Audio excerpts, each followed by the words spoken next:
News of the NFL season is the Jets firing their head coach. Well, owner Woody Johnson said the move will, quote, give us the best chance that we all want to have, which is going to the playoffs. James Jones, the Jets today are with the new head coach, a coach they didn't have yesterday as the head man. Yeah. So let me ask you this. Are the Jets better today than they were yesterday?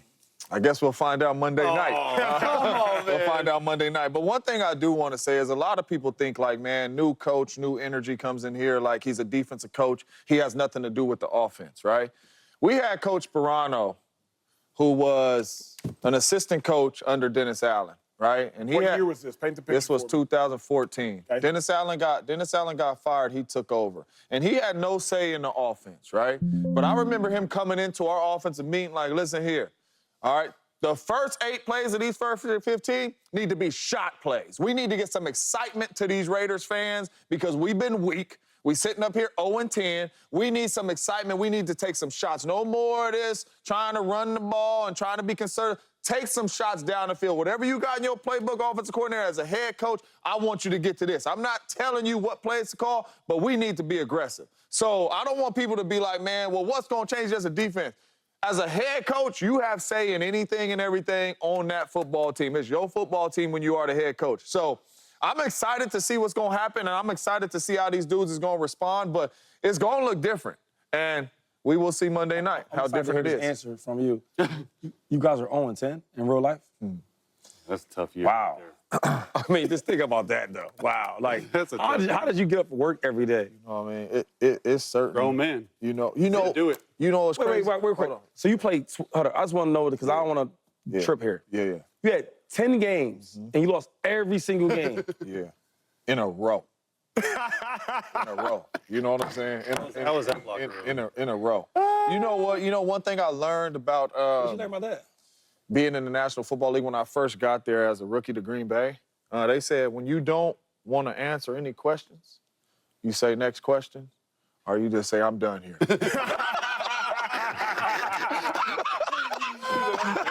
Hey, I'm done here, look, man. I like what you said, and I love that story you told because I do think the Jets are better today than they were yesterday. Quit lying. I don't know if they're going to be better tomorrow, but I know they're better today. Think about it. The Colts acquired just Saturday who had never coached in his life at a legitimate level, and they won the very next game because you got a new voice, you got energy, you got new life. Antonio Pierce, he took over last year. They won the very next game, finished the season 5-4 for the Oakland Raiders. I believe he played his former team, the New York Giants, in his very first game. The Raiders 3 years prior to that, Rich Bisaccia, a special teams coach, took over when Gruden got fired. They finished 7-5 down the stretch, ended up in the playoffs. I do believe new life will be infused and injected into this team. If nothing else, a new voice. It'll be the same defense, sure. It'll be the same players, sure. But it'll be a new voice. I think it'll be new life. The Jets are better today than they were yesterday. I don't know, Chase, if they will be better in a week, a month, a year. But today, new life, new voice, yeah, they better.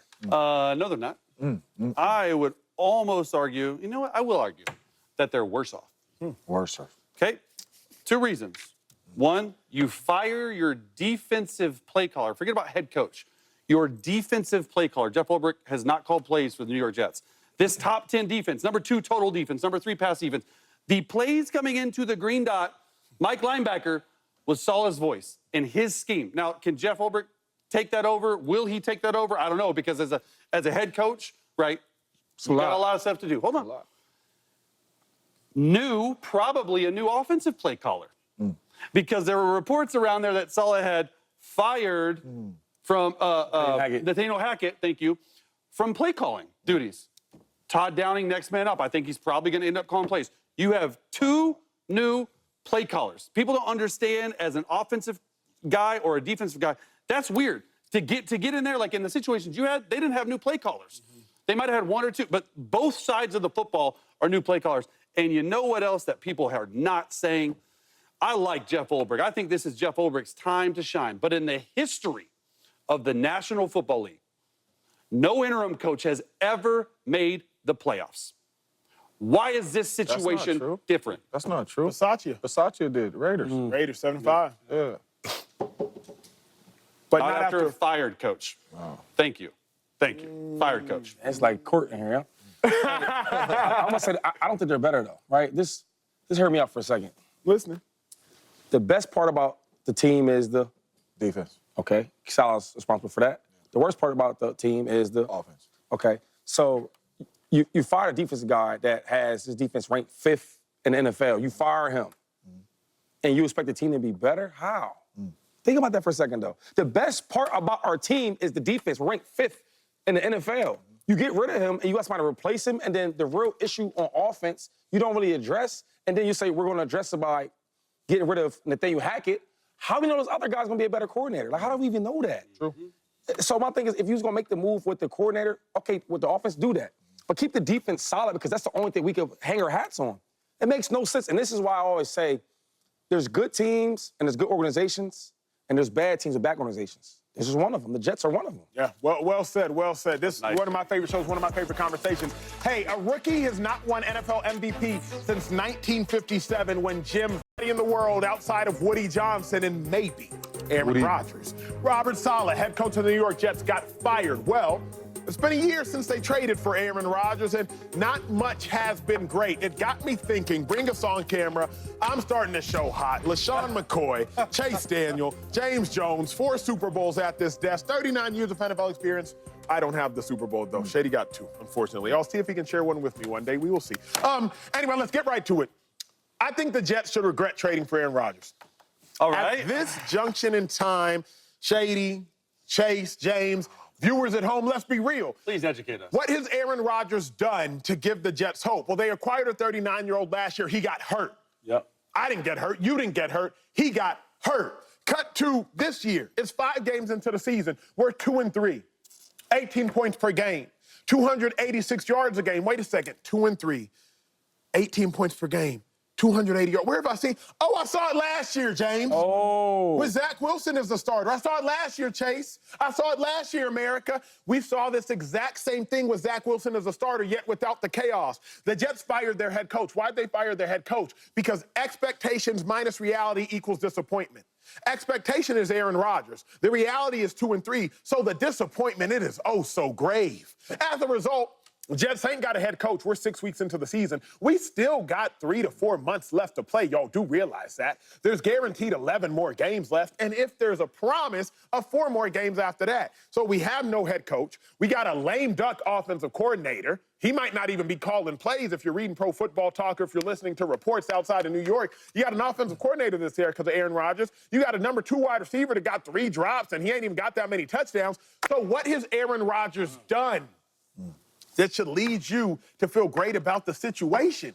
I ain't got nothing thus far, James. I think at this junction in time, it could change. But at this junction in time, the Jets should regret, at least Robert Saleh should regret hopping on a plane to acquire the same person that got him out the building. What you say? Man, you play with Why do I Rodgers. keep showing you in the camera? You and Chase are something else. What'd I do? Okay, so first off, before I go. I didn't even do anything. No, I'm just saying, before I go, because... You opened the show. Because, Not because me. Now Chase got you showing graphics. Can we just... No. graphic. Can we just... I know my dog ain't playing well right now, but can we just ease up off the disrespect? Like, can we stop having graphics with Daniel Jones and Zach Wilson with Aaron Rodgers? We do know he's a first ballot Hall of Fame. Whatever we want to think about him, whatever we want to say about him, can we just stop doing for me? For me, though, for real. Like, I know he's 40. Shady get on me about being 40. Hey, he ain't playing well right now. 40. I understand all that, all right? But this is a 4-time MVP and a Super Bowl champ. Can we just ease up on those grabs? At least find another dude that was good and going through a bad stretch, and you, like, put him up there, like Matthew Stafford or something. Right. I don't know. But can we ease up on them? Fair. Regret? No. You are... I was thinking about the Jets were in search of a good quarterback. They've had good defenses for a very long time. They were in search of a good quarterback. You missed on Sam Darnold.